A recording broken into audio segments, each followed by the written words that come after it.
হয়তো 1 একর জমিও নেই, অল্প 1 কাঠা 2 কাঠাও, তাদের কিন্তু আমরা 4000 টাকা করে বছরে দেব। এবং আগে যারা 2000 পেতেন তারা এখন টাকাটা ডাবল হয়ে গেছে, 4000 পাবে। এটা খুব বড় প্রজেক্ট, সারা ভারতবর্ষে বাংলায় প্রথম এই ধরনের একটা বৃহৎ স্কিম কৃষকদের জন্য করতে পেরে আমরা কৃতার্থ। এছাড়াও এই কৃষক বন্ধু স্কিমে কেউ মারা গেলে কৃষক 2 লাখ টাকা পর্যন্ত আমরা দিই। কৃষকদের জমিতে কোনো মিউটেশন ফিজ লাগে না। কৃষকদের শস্য বীমা প্রায় 700 কোটি টাকা আমরা খরচ করি। এছাড়াও কৃষকদের জমি যারা জলে ডুবে গেছে বা নানা রকম এতে অসুবিধে হয়েছে তাদের জন্য কিন্তু মনে রাখবেন আমরা প্রায় এখানে যেমন এখনো পর্যন্ত আমরা প্রায় 62 লক্ষ কৃষক বর্গাদার ভাগ চাষিদের এই প্রকল্পে নিয়েছি এবং 4500 কোটি টাকা সহায়তা ইতিমধ্যেই করেছি কৃষক বন্ধু। 28,000 কৃষক পরিবারকে ডেথ বেনিফিট মানে 2 লক্ষ টাকা করে প্রায় 555 কোটি টাকা দেওয়া হয়েছে। কৃষকদের স্বার্থে নথিভুক্তকরণ প্রক্রিয়াকেও সরল করা হয়েছে। জমির উপযুক্ত নথি থাকলেই তবেই কৃষক বন্ধু প্রকল্পে আগে আবেদন করা যেত। এখন নিজে অ্যাফিডেভিট করে বলতে পারে আমার এই জমি আছে, আমাকে করে দিন, তাহলে কিন্তু করবে। এটা রাজ্য জুড়ে কৃষক উন্নয়নের এটা আমাদের পদক্ষেপ। কৃষকদের ইনকাম 3 গুণেরও বেশি হয়ে গেছে, এখন হয়তো আরও বেশি হবে। দেশে অসংখ্য কৃষক মৃত্যুর ঘটনা ঘটছে, প্রায় 6 মাস ধরে আন্দোলন চলছে, কিন্তু বাংলা কিন্তু এক উজ্জ্বল ব্যতিক্রম।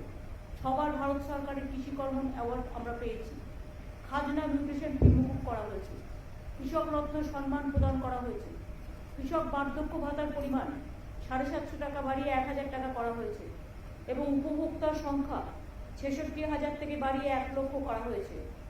বাংলা শস্য বীমা প্রিমিয়ামের টাকা টোটাল আমরা দিই 700 কোটি টাকা আমরা দিই। গত খরিফ মৌসুমে 64 লক্ষ কৃষককে এই বীমার আওতায় আনা হয়েছিল। 9 বছরের প্রাকৃতিক দুর্যোগে ফসল নষ্ট হয়ে যাওয়ার কারণে ক্ষতিগ্রস্ত প্রায় 1,20 লক্ষ কৃষক পরিবারকে নতুন করে চাষ করবার জন্য আমরা 3,500 কোটি টাকার আর্থিক সহায়তা দিয়েছি। ইয়াস হওয়ার পরেও দুয়ারে আমরা ত্রাণ চালু করেছি, তার মধ্যে ক্ষতিগ্রস্ত কৃষক ও অন্যান্য ক্ষতিগ্রস্ত মানুষদের আমরা সাহায্য পৌঁছে দিচ্ছি। 5 সপ্তাহের মধ্যে 5-6 সপ্তাহের মধ্যে তাদের ব্যাংক অ্যাকাউন্টে টাকা পাঠিয়ে দেওয়া হবে। আপনারা জানেন অভাবী বিক্রি বন্ধ করতে আমরা চাল কৃষকদের থেকে কিনি এবং আমরা 18 টাকা 88 পয়সা কেজিতে, যা মিনিমাম সাপোর্ট প্রাইসের থেকেও বেশি আমরা কিনি এবং আমরা যেটা প্রকিউরমেন্ট করি সেই প্রকিউরমেন্টও আমরা কিন্তু চেক দিন চেক নিন এইভাবে করি। আমরা অন্যান্য ফসলের অভাবী বিক্রি বন্ধ করতেও বিশেষ তহবিল গঠন করেছি। 66 লক্ষ কৃষককে আমরা 2,415 কোটি টাকা আর্থিক সহায়তা দিয়েছি। রাজ্য জুড়ে 186টি কিষাণ মান্ডি তৈরি হয়েছে। 70 লক্ষ কৃষককে কিষাণ ক্রেডিট কার্ড দেওয়া হয়েছে। আগে 2011 সংখ্যাটা ছিল মাত্র 27 লক্ষ। আরও 20 লক্ষ নতুন কিষাণ ক্রেডিট কার্ড প্রদান করা হচ্ছে। 50 লক্ষের বেশি সয়েল হেলথ কার্ড মানে মাটির জমি পরীক্ষার কী রকম মাটি সেটা আমরা করছি। 1650টি কাস্টম হায়ারিং সেন্টার স্থাপন, নামে মাত্র ভাড়ায় ক্ষুদ্র প্রান্তিক চাষিদের কৃষি যন্ত্রপাতি ব্যবহারের সুযোগ দেওয়া হয়েছে। অনেক ছেলে মেয়ে এখন কাজও পাচ্ছে। ইয়াসের আগে পাকা ধান তাড়াতাড়ি কাটতে আমরা প্রচুর হারভেস্টারের কাজে লাগিয়েছিলাম, ফলে অসংখ্য কৃষকের ফসল আমরা বাঁচাতে পেরেছি।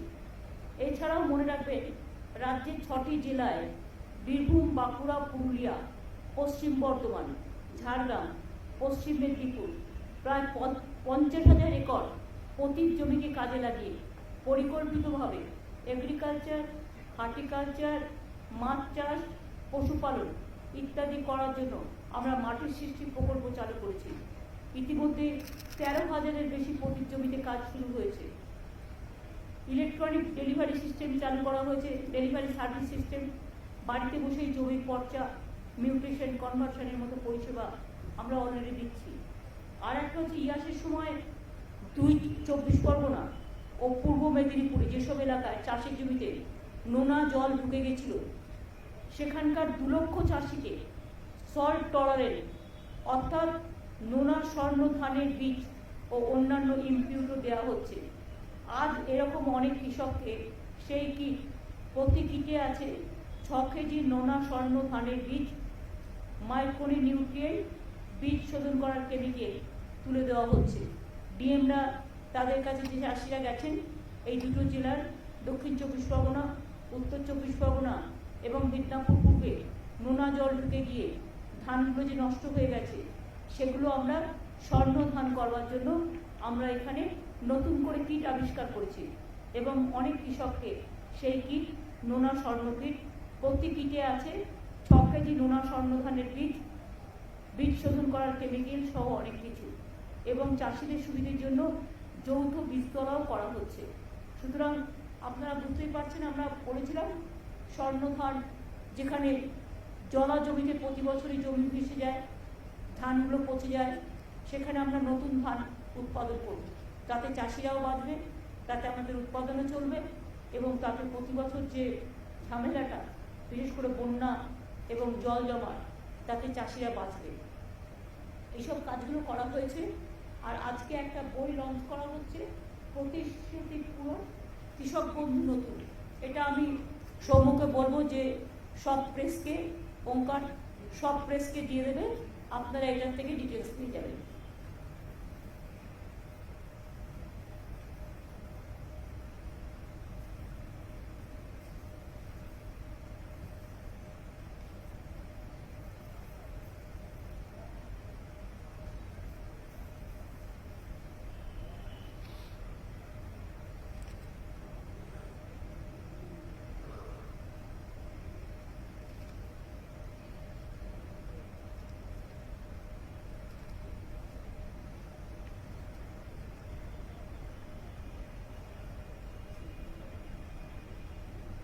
প্রকল্পটি যেটা বইটি করা হয়েছে, প্রথম দিকের প্রথম পাতায় আগের পুরনো কৃষক বন্ধুর কথা বলা আছে, আর নিচের দিকে প্রকল্পটির বৈশিষ্ট্য ও রূপায়ণের পদ্ধতি, নিচে নতুন কৃষক বন্ধুর যেটা 10,000 টাকা সেটা বলা হয়েছে।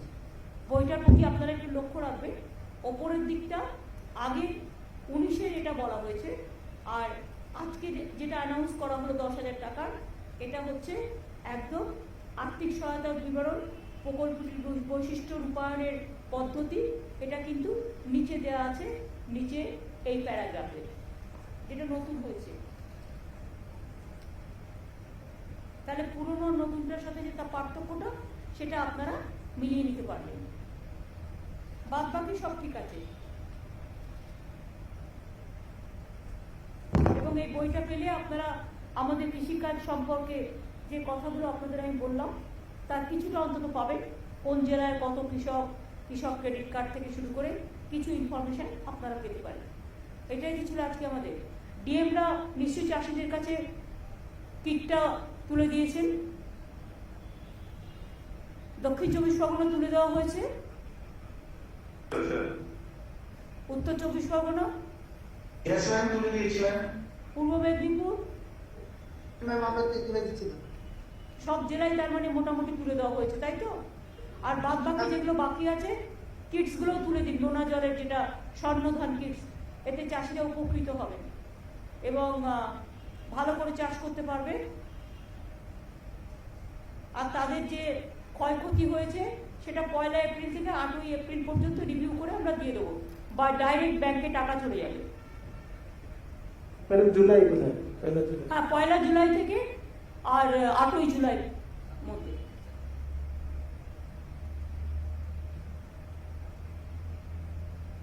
আর তারপরে আবার দুয়ারে টার্ন তো 18 তারিখ পর্যন্ত করা আছে, 18 তারিখের পরে রিভিউ হবে এবং 1 তারিখ থেকে 8 জুলাইয়ের মধ্যে টাকাগুলো ব্যাংকে পৌঁছে যাবে। তারপরে আমরা দুয়ারে সরকার যেটা করেছিলাম গত বছর, আবার আগস্ট সেপ্টেম্বরে আমরা করব, আবার নভেম্বর ডিসেম্বরে করব।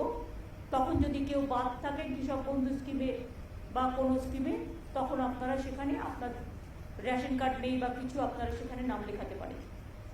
এই পর্যন্ত আজকে ছিল, আর তো কিছু নেই। প্রেসের কিছু বলার থাকলে এই ব্যাপারে জিজ্ঞেস করতে পারেন।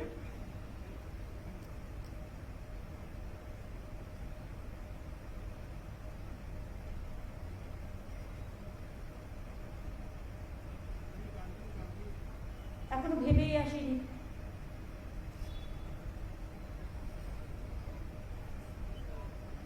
তাহলে আমি আশা করছি এই সাবজেক্টে আপনাদের কারো কিছু জিজ্ঞেস করার নেই।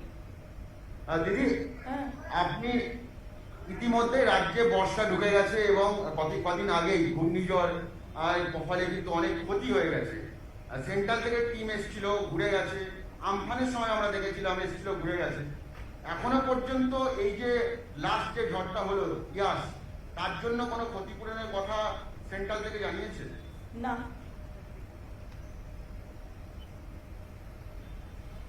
এক কথায় উত্তর। দেখছেন তো চারিদিকে, কালকে রাত্রিরে প্রায় 179 মিলিমিটার বৃষ্টি হয়েছে কলকাতায় এবং বিভিন্ন জেলায়। এমন অবস্থা, আর ওদিকে গঙ্গার জল ভর্তি, জল বেরোবার জায়গা নেই। এত বৃষ্টি আগে কখনো হয়নি এবং আগামী 26 তারিখেও বড় বান আসবে। সুতরাং হুগলিতেও জল বাড়ছে, যেটা আরামবাগ, খানাকুল, আমি সবাইকে বলবো উলুবেড়িয়া, তারা যেন আগে থেকে একটু নিজেদের সযত্নে রাখেন। এবং এরপর ঝাড়খণ্ডেও খুব বৃষ্টি হচ্ছে, বিহারেও খুব বৃষ্টি হচ্ছে। এখন আমাদের রাজ্যটা প্রায় নৌকার মতো। ঝাড়খণ্ডে বেশি বৃষ্টি হলে ওরা বাঁধের জল ছেড়ে দেয়, বাঁধের জল আমাদের এখানে চলে আসে, ফলে আমরা নৌকার মতো ডুবি আর কি।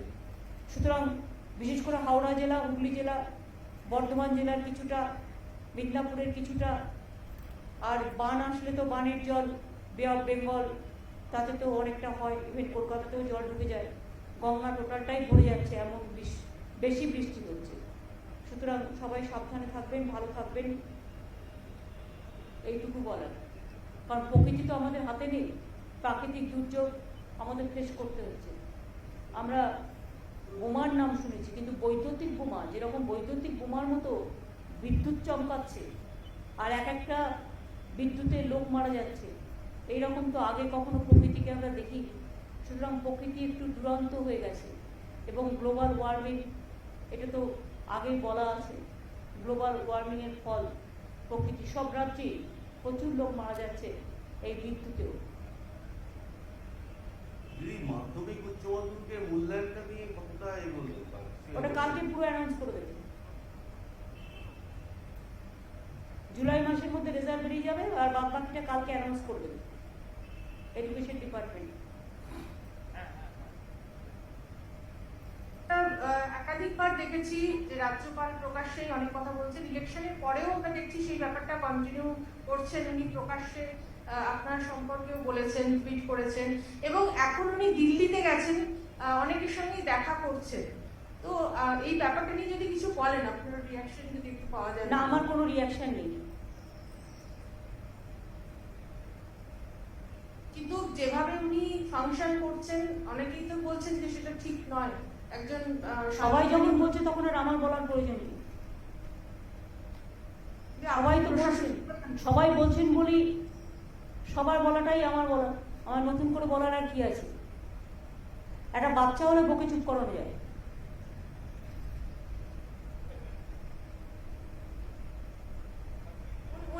উনি তো বিজেপির এমএলএদের নিয়েও রাজভবনে বৈঠক করেছেন কিছুদিন আগে। কেন আমার মুখ খোলাচ্ছেন? এখানে speech is silver and silence is golden.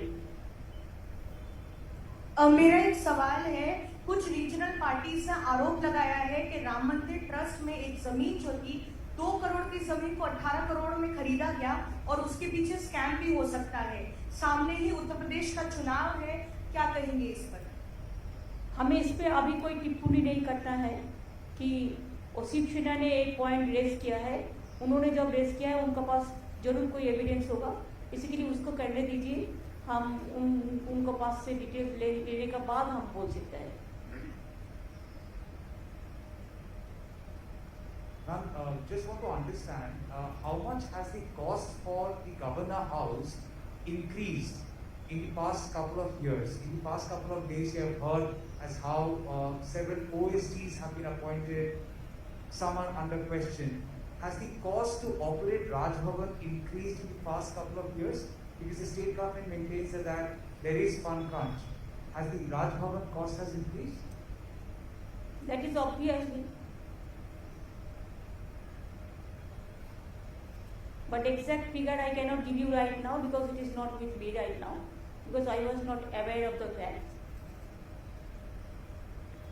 Raj Bhavan, not only here the Raj Bhavan, then Darjeeling also there is a Raj Bhavan. Then Delhi also, whenever you go you with flight, everything. So there is so many expenditure. That is a constitutional post. Some expenses could have been avoided now because the state has gone through COVID. I will research. I will make it started. Then I will let you know the properly. Though I know something, but it won't look nice. Somebody is telling something, so I have to say also the same thing. I cannot. তুমি অদম বলে আমি উত্তম হইব না কেন? এটা একটা dialogue নবকুমারের। কি এখনো রাজনৈতিক সন্ত্রাস চলছে? কারণ রাজ্যপাল বলছেন আপনি কি দেখতে পাচ্ছেন? না না, আপনারা তো এখানকার সাংবাদিক, আপনারা কি দেখতে পাচ্ছেন কিছু? আমার আগে তো আপনারা দেখতে পাচ্ছেন। আপনারাই তো এগুলোর খোঁজ খবর সবচেয়ে বেশি রাখেন। আপনাদের যখন চোখে পড়ছে না, তা কারোর যদি চোখে নেওয়া হয় আমি কি করতে পারি? আমি কি কোনো সম্বন্ধে বলি না, আমি বলছি কারো যদি হয় উচ্চ। দিদি, সাম্প্রতিক সময়ে দেখা গেছে বিভিন্ন সময় বিভিন্ন কমিশন, মহিলা কমিশন থেকে শুরু করে কখনো ডিজিকে চিঠি দেওয়া যে ভোট পরবর্তী হিংসা হচ্ছে, মহিলাদের নিরাপত্তা নেই, এই বিষয়টি নিয়ে কি বলবেন? এই যে বারবার চিঠি দেওয়া এবং রাজ্যে তারা আসছেন, ভিজিট করছেন, তারপরে তারা দেখো যে কেউ যে কোনো রাজ্যে যেতে পারে, তবে তাদের একটু বেশি করে উত্তরপ্রদেশ গুজরাটে যাওয়া উচিত ছিল। উত্তরপ্রদেশ গুজরাটে মধ্যপ্রদেশে না গিয়ে, যেখানে নদীতে ডেড বডি ভাসিয়ে দেওয়া হচ্ছে, যেখানে কোভিড পেশেন্টের রেকর্ড রাখা হচ্ছে না, যেখানে একটা জাস্ট মবকে করতে গিয়ে 22 জন বিনা অক্সিজেনে মারা যায়, সেই সমস্ত হাতরাস থেকে শুরু করে সেই ইতিহাস না ঘেটে বাংলায় এত হারার পরেও লজ্জা নেই। বিজেপি সব এজেন্সিকে দিয়েই কাজগুলো করায়, এটাই বিজেপির হ্যাবিট, এটাই বিজেপির প্ল্যান, এবং এগুলো সব pre plan incident. It is not, there is no incident now after postponed violence. It was under election commission. At the time of election, there are some incidents, sporadic incidents, but all are not political. There are some personal enmities are also there. But when it is the matter is sub judice, I will not speak anything regarding this. I don't support any violence. I always tell my police administration to take strong steps wherever it may be, and if anything happens anywhere, we don't support that. And I think whatever they are creating the atmosphere that violence, there is no violence like that. 1-2 sporadic incident, if any happens, we take strong action because we condemn all the violence, and there is no political violence. It is the BJP gimmick violence.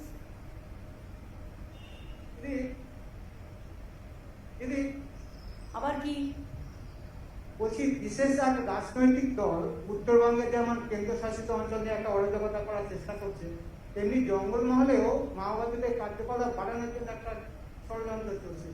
না, আমার জঙ্গলমহলের ব্যাপারে আমার কাছে information নেই, but আমি একটা video পেয়েছি। Of course কেউ বলেছে আমরা সন্ত্রাসবাদী কার্যকলাপ বাড়াবো, সেটার ব্যাপারে সিআইডি, এসটিএফ এবং police will take proper action. তাদের অলরেডি ইনস্ট্রাকশন দেওয়া হয়েছে। বাংলা ভাগ যে করতে আসবে না, সে বুঝবে যে বাংলার একতাটা কত জোরদার, কত শক্তিশালী। বঙ্গভঙ্গ আর করতে আমরা কোনো দিনও দেব না। বাংলাটা আমাদের সবার গর্বের, আমাদের সভ্যতার, আমাদের শিক্ষার, আমাদের সংস্কৃতি, সবকিছু। আর যারা বঙ্গভঙ্গ নিয়ে খেলতে আসবে, কেন্দ্রশাসিত অঞ্চল মানে কি জলপাইগুড়িটা বিক্রি করে দেবে, না আলিপুরদুয়ারের জমিগুলো বিক্রি করবে, নাকি শিলিগুড়ির জমিগুলো বিক্রি করবে, নাকি এগুলো বিক্রি করে চায়না করে খেলবে? মুখে চায়নার কথা বলবে আর অন্যদিকে চায়নার হাত শক্তিশালী করবে, কোনটা? আগে এটার হিসেব দিতে হবে, উত্তর দিতে হবে। আমরা তো সামলে রেখেছি, আমাদের এখানে তো কোনো গন্ডগোল নেই। কোথাও কোনো ঘটনা ঘটলে আমাদের পুলিশ সঙ্গে সঙ্গে তাকে ধরে ফেলবে। দিল্লির পুলিশের থেকেও আমাদের পুলিশ অনেক ভালো কাজ করে।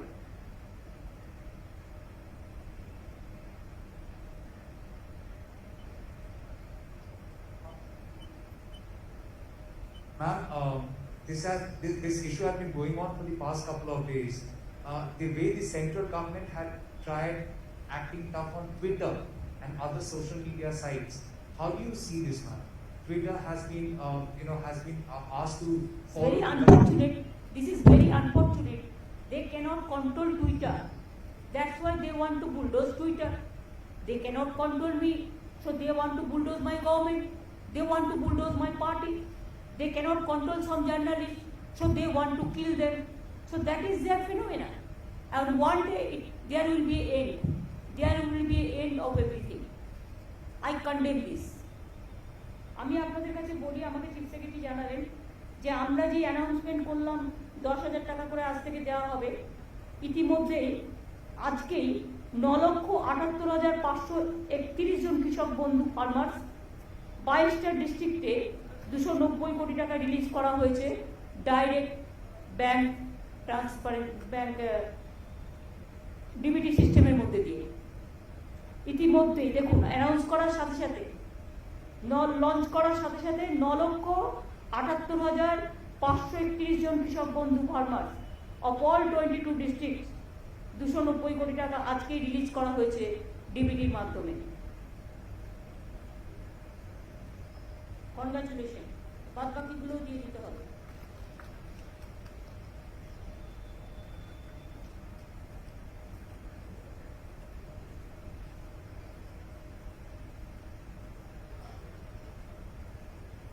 হ্যালো দিদি, সেটা হচ্ছে কয়েকটা সংবাদ মাধ্যম তারা খবর করেছে যে রাজ্যপালকে সরানো হচ্ছে। এই বিষয় নিয়ে কোনো রকম কিছু খবর রাজ্য সরকার জানেন? আমি কি করে জানবো? যখন রাজ্যপাল করা হয়েছে তখনও আমায় জিজ্ঞেস করা হয়নি। যদিও নিয়ম আছে যে রাজ্যকে পরামর্শ করে নেবে, রাজ্যের কাছ থেকে কথা বলে নেবে, কিন্তু করা হয়নি। কাজে উনি চলে গেলেও আমাকে জিজ্ঞাসা করা হয়নি, সুতরাং আমি কি করে জানবো? আসা যাওয়া গানটা ওরাই একাই গায়। দিদি, আপনি কি চাইবেন এই রাজ্যপাল থাকুক? আমি কি থাকবো আপনাকে কি করে বলবো? আমি তো প্রধানমন্ত্রী 2-3 বার চিঠি লিখেছি ওনাকে উইথড্র করে নেওয়ার জন্য। ঠিক ঠিক আছে, থ্যাংক ইউ, অনেক দিয়ে দিয়েছি।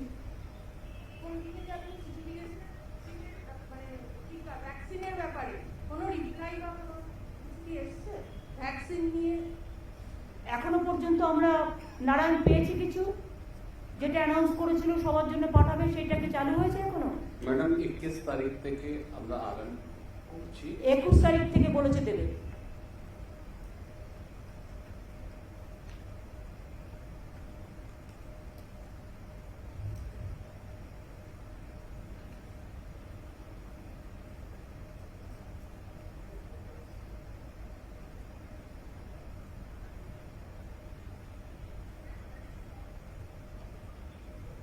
না দিদি, রাজ্যপাল কেন্দ্রীয় কয়লা মন্ত্রীর কাছে গেল, আজকে সকালে রাষ্ট্রপতি দুয়ারে দুয়ারে ঘুরে বেড়াচ্ছেন। তো মাননীয় রাজ্যপালের যদি কয়লার কোনো কাজ থাকে তো উনি যেতেই পারেন কয়লা মন্ত্রীর কাছে, এটা আমি কি করব? সেটা ওনার ব্যক্তিগত ব্যাপার।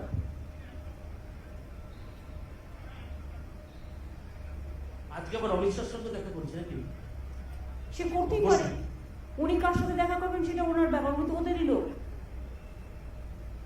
এসব আপনারা লিখুন ভালো করে। ঠিক আছে, থ্যাংক ইউ।